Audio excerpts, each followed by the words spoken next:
رب کائنات نے قرآن کریم فرقان حکیم میں ارشاد فرمایا یا ایھا الذین آمنوا کتب علیکم الصیام کما کتب علی الذین من قبلکم۔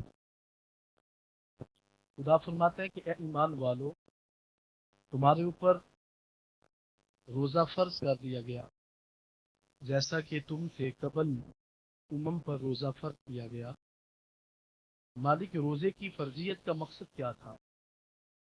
فرمایا لعلکم تتقون، تاکہ تمہارے دل کے اندر میرا خوف پیدا ہو جائے، تمہارے دل کے اندر خشیت جو ہے وہ پیدا ہو۔ اللہ تعالیٰ نے دوسری آیت کی ابتدا میں مؤمنین کو تسلی اور تشفی دی، فرمایا کہ یہ کوئی سالوں کی بات نہیں ہے، یہ آپ کو کوئی 6 ماہ تک کھانے پینے سے اجتناب نہیں کرنا، ایام معدودات، یہ فقط گنتی کے چند دن ہیں۔ فرمایا ان کو تم پورا کرو گے تو اللہ کی بارگاہ میں تمہیں بڑا اونچا مقام عطا کیا جائے۔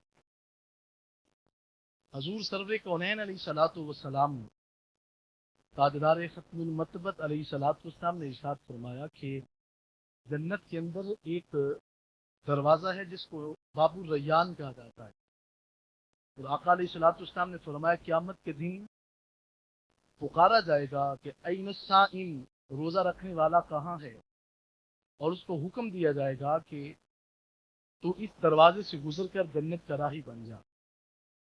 آقا علیہ الصلوۃ والسلام کی خدمت میں حضور کے صحابی عرض کرتے ہیں حضور کیا کوئی ایسا شخص بھی ہوگا جس کو جنت کے 8 دروازوں سے پکارا جائے؟ این الصائم، روزے دار کہاں ہے؟ اور کسی کو کہا جائے کہ این المصلی، نماز پڑھنے والا کہاں ہے؟ فرمایا کہ ہاں صحابہ، ایک شخص ایسا ہے جس کو جنت کے 8 دروازوں سے آواز دی جائے۔ عرض کی حضور وہ کون ہے؟ آقا علیہ الصلوۃ والسلام نے فرمایا کہ وہ تمہارے اندر بیٹھا ہوا سیدنا صدیق اکبر رضی اللہ تعالیٰ عنہ ہے، جس کو جنت کا ہر دربان کہے گا کہ اے صدیق اکبر آپ اس دروازے سے گزر جائیں۔ تو جنت کے اندر ایک دروازے کا نام باب الریان بھی ہے، جہاں سے روزے دار کو پکارا جائے گا۔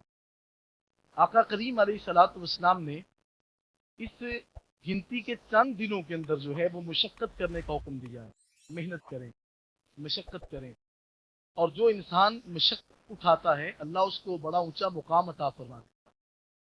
فرمایا کہ یہ گنتی کے چند دن ہیں، ان کو پورا کریں۔ پھر رب کائنات نے 2 قسم کے احباب ایسے ہیں جنہیں تخفیف دے دی، رخصت دے دی۔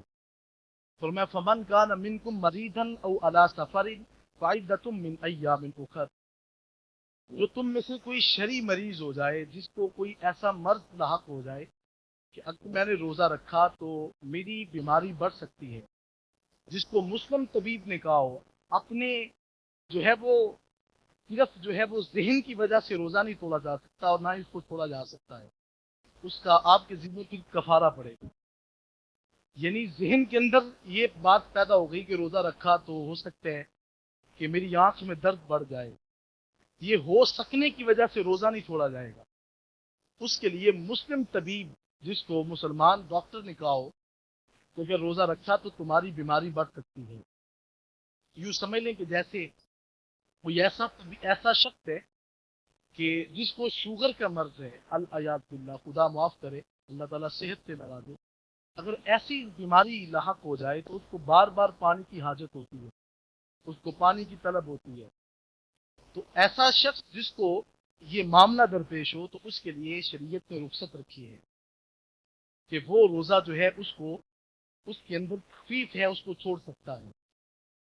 فرمایا کہ مرض جس کو بیماری کا معاملہ ہو وہ روزے کے اندر اس کو رخصت ہے، اور فرمایا او علی سفر، یا شرعی سفر کے اوپر وقت سحری سے قبل جب نکلنا ہو تو اس کے لیے بھی اللہ تعالیٰ نے رخصت عطا فرمائی۔ اب میں یہاں سے سیالکوٹ نکلوں تو میں مسافر نہیں ہوں، اگرچہ مجھے مشکلات کا سامنا تو کرنا پڑے گا اور مختلف قسم کے معاملات سے دوچار ہونا پڑے گا، لیکن شرعی مسافر وہ ہے جو کم از کم 3 دن اور 3 راتوں کی مسافت جتنا اپنی مقام سے نکلتا ہے اس کو شرعی مسافر کہا جاتا ہے۔ اور فقہا نے اس کے حوالے سے جو مقدار مقرر فرمائی ہے وہ کم از کم جو ہے 98 کلومیٹر کا سفر ہے. وہ شرعی مسافر جب سحری کرنے سے قبل نکلتا ہے تو اس کے لیے شریعت نے تخفیف دی ہے کہ وہ فعدۃ من ایام اخر اس کو دوسرے دنوں کے اندر مؤخر کر لے. روزہ پھر بھی چھوڑا نہیں جائے گا، اس کی جو ہے وہ تاخیر دوسرے دنوں کے اندر اس کو پورا کیا جائے گا. تو بات سمجھیے گا کہ دو قسم کے اشخاص ہیں جن کو رخصت دے دی گئی. بہت سے جیسے یہ موسمی مینڈیٹ نکلتے ہیں نا، تو ایسے کچھ موسمی بیمار بھی ہوتے ہیں جنہیں روزے رکھنے سے تکلیف ہوتی ہے کہ میں نے روزہ رکھا تو پتہ نہیں کیا ہو جائے گا. حضرت امام محمد خاں فاضل بریلوی رحمۃ اللہ تعالی علیہ اعلیٰ حضرت فرماتے ہیں کہ ایک سال مجھے بیماری آ گئی اور مجھے لگتا تھا کہ میں اس سال روزہ نہیں رکھوں گا. آپ فرماتے ہیں کہ میں رات کو سوتا ہوں تو میرے والد ماجد مجھے خواب میں ملتے ہیں. فرمایا کہ بیٹا روزہ چھوڑنا نہیں ہے. کہا میری تو بیماری اس وجہ سے بڑھے گی. فرمایا کہ تو نے حضور کا فرمان نہیں سنا کہ آقا علیہ الصلوۃ والسلام نے فرمایا کہ سومو تصحوا، لوگوں تم روزہ رکھا کرو اللہ تمہیں صحت عطا فرما دے گا. روزہ رکھنے سے بیماریاں دور ہوتی ہیں. تو ہم سوچتے ہیں کہ شاید روزہ چھوڑیں گے تو اس سے، لیکن اس کے لیے ہمیں نا بچوں کی تربیت کرنی ہوگی. آپ کثرت سے لوگ یہاں پہ جو بزرگ بیٹھے ہیں، کبھی آپ اپنے آپ سے سوال کریں کہ کب سے روزہ رکھنا شروع کیا. میں اپنے آپ سے سوال کرتا ہوں، آپ اپنے آپ سے سوال کریں. آج بزرگی کے عالم کے اندر بھی روزہ وہ رکھتا ہے جس سے بچپن کے اندر روزہ رکھا ہوتا ہے. بچوں کی تربیت کریں، انہیں بتائیں بیٹا روزے کا یہ مقام ہے، اور پھر زندگی کے اندر جب تک اس کی سانس چلے گی کبھی بچہ روزہ نہیں چھوڑے گا. ایک مریض سے مجھے فون کیا، کہنے لگا سر مرض اتنا بڑھتا ہے کہ مجھے ڈر لگتا ہے کہ کہیں اس وجہ سے میری جو ہے وہ ہلاکت نہ ہو جائے. گھر والوں نے مجھے کہا کہ روزہ چھوڑ سکتے ہو، اللہ نے اس میں رخصت دی ہے. تو اس نے کہا کہ میں نے گھر کے اندر کہا ہے کہ زندگی میں روزہ بار بار نہیں آتا، شاید اس کے بعد خدا مہلت دے یا نہ دے. آقا علیہ الصلوۃ والسلام نے فرمایا کہ اس روزے کا اتنا مقام ہے، فرمایا کہ اگر تم ساری زندگی بھی روزہ رکھتے رہو تو رمضان کے ایک روزے کی وہ برابری نہیں کر سکتا جو رمضان کی ان راتوں کا مقام ہے. تو فرمایا کہ جو تم میں مریض ہے، جو شرعی مسافر ہے، اس کے لیے رخصت ہے. فعدۃ من ایام اخر، وہ دوسرے دنوں کے اندر اس کو مؤخر کر سکتا ہے. اور پھر فرمایا کہ وعلی الذین یطیقونہ فدیہ، اگر کسی کے اندر روزہ رکھنے کی پھر بھی طاقت نہ ہو، فقہی اصطلاح میں اس کو شیخ فانی کہا جاتا ہے. ایسا انسان جس کو اپنی صحت یابی کی امید نہ ہو کہ میں نے دوبارہ جو ہے اپنی زندگی کے اندر صحت کے لمحات کو دیکھنا ہے، اس کو فقہ کی اصطلاح میں شیخ فانی کہا جاتا ہے. فرمایا کہ جو شیخ فانی ہے اس کے لیے رب کائنات نے فرمایا کہ وہ کیا کرے. فرمایا کہ فدیتن، وہ فدیہ دے. کتنا فدیہ؟ طعام مسکین، ایک مسکین کا کھانا جو ہے اس کو دیا جائے. آج جو ہمارے مفتی اعظم پاکستان، انہوں نے جو فطرانے کی مقدار مقرر فرمائی ہے وہ 320 روپے مقرر فرمائی ہے. تو یہ فدیہ جو ہے وہ کم از کم جو ہے وہ 10,000 کے قریب اس کا فگر بنتا ہے. یہ جو ہے وہ ایک مہینے کا میں آپ کے سامنے رکھ رہا ہوں. تو فدیہ فرمایا کہ وہ فدیہ دے گا ایک مسکین کا کھانا. اور فرمایا کہ ومن تطوع خیرا فہو خیر اللہ، اگر وہ اس فدیہ کو اور بڑھاتا ہے، نیکی کے اندر اضافہ کرتا ہے، اللہ فرماتا ہے کہ اس کے لیے بڑا ہی اچھا ہے. اب اگلی جو الفاظ ہیں وہ بڑے خوبصورت ہیں، مجھے ان الفاظ کے اندر بڑا حسن نظر آتا ہے. قرآن سارے کا سارا حسن ہے، لیکن خدا نے جو ہے وہ کسی ایسے مقام کے اوپر اتنا خوبصورت اور اعلیٰ طریقہ سے بیان کیا ہے کہ پھر اس عمل کو جو ہے وہ زندگی میں ترک کرنے کا بندہ سوچ بھی نہیں سکتا. رب کائنات نے رخصت دے دی. میں آپ کی بڑی توجہ چاہتا، دو شخصیات ہیں جن کو رخصت دے دی. ایک تو بیمار تھا، دوسرا شرعی مسافر تھا. فرمایا کہ بیماری کا اگر خدشہ ہے تو فرمایا تمہیں رخصت ہے، چھوڑ سکتے ہو، دوسرے دنوں میں ان کو مؤخر کر لو. اور فرمایا ہاں اگر ایسی بات ہے کہ نہیں بھی روزہ رکھ سکتے تو فدیہ دے دو. پھر آخر پہ جملہ ارشاد فرمایا رب کائنات نے اپنی شان کے لائق، فرمایا وَأَن تَصُومُوا خَيْرٌ لَكُمْ، ہاں رب فرماتا ہے کہ اگر تم ان حالات میں روزہ رکھ لو تو تمہارے لیے بہت ہی اچھا ہے. یہ رمضان کی عظمت خدا بیان فرما رہا ہے، اس کی شان کو خدا جو ہے وہ مخلوق کے سامنے رکھ رہا ہے. کہ تمہیں رخصت تو ہے، چھوٹ دی گئی، مسافر ہو تو جو ہے وہ سفر بھی زندگی میں دوبارہ ہو سکتا ہے، لیکن زندگی میں 2023 کا رمضان دوبارہ نہیں آئے گا، جو گزر جائے گا اس کے لمحے گزر جائیں گے۔ فرمایا زندگی بھر روزے رکھو گے تو اس کا مقام تمہیں کبھی نہیں ملے گا۔ آقا علیہ الصلوۃ والسلام منبر پہ جلوہ گر ہوتے ہیں، حضور علیہ الصلوۃ والسلام کی زبان پہ جاری ہوتا ہے آمین۔ آقا علیہ الصلوۃ والسلام پھر تھوڑے لمحے بسر کرنے کے بعد پھر فرماتے ہیں آمین۔ پھر آقا علیہ الصلوۃ والسلام نے آمین کا لفظ کہا۔ آقا علیہ الصلوۃ والسلام کی خدمت میں صحابہ کرتے ہیں حضور آپ نے دوران خطاب یہ کس کے بارے میں آمین کہا تھا؟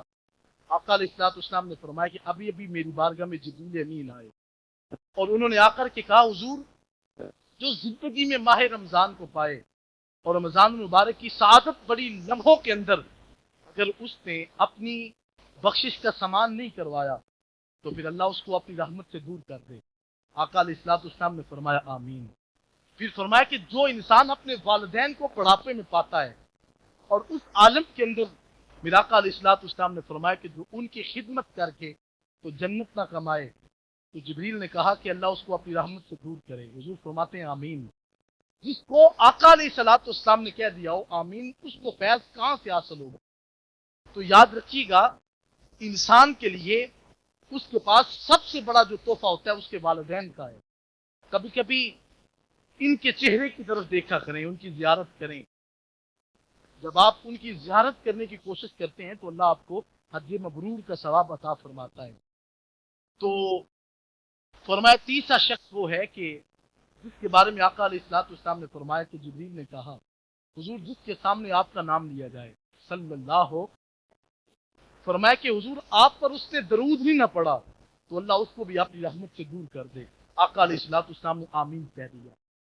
اس بات کو آپ سمجھیں گا، آقا علیہ الصلوۃ والسلام نے فرمایا سب سے بڑا بخیل وہ ہے جس کے سامنے میرا نام پڑا گیا اور اس نے مجھ پر درود و سلام نہ پڑا ہو۔ ایک شیخ فرماتے ہیں کہ میری عادت تھی کہ میں جب بھی آقا علیہ الصلوۃ والسلام کا نام نامی اس میں گرامی آتا تو میں ساتھ لکھتا ہوتا تھا صلی اللہ ہو، آقا علیہ الصلوۃ والسلام پر درود و سلام لکھتا تھا۔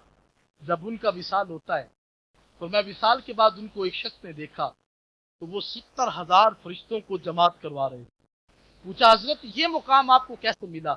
کیا آپ فرشتوں کے ہی امام بن گئے؟ فرمایا کہ میں جب بھی حضور کا نام لکھتا تھا تو درود و سلام لکھتا تھا تو اللہ تعالیٰ نے ہاتف سے آواز دی کہ اب فرشتوں اس کے جو ہے وہ انعامات میں سے ایک انعام اس کا یہ ہوگا کہ یہ میرے حبیب پر درود و سلام لکھتا رہا ہے۔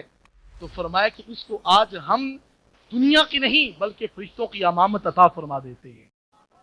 تو میں بات کر رہا تھا کہ آقا علیہ الصلوۃ والسلام نے فرمایا کہ رمضان کی راتوں کے اندر ہم نے اپنی بخشش کا سامان کرنا ہے، وَأَن تَصُومُوا خَيْرٌ لَكُمْ۔ ان راتوں کے اندر جو روزہ رکھنا ہے وہ اللہ کی بارگاہ میں بڑا مقبول ہوتا ہے۔ ان کنتم تعلمون، اگر تم اس کی حقیقت کو جان جاؤ۔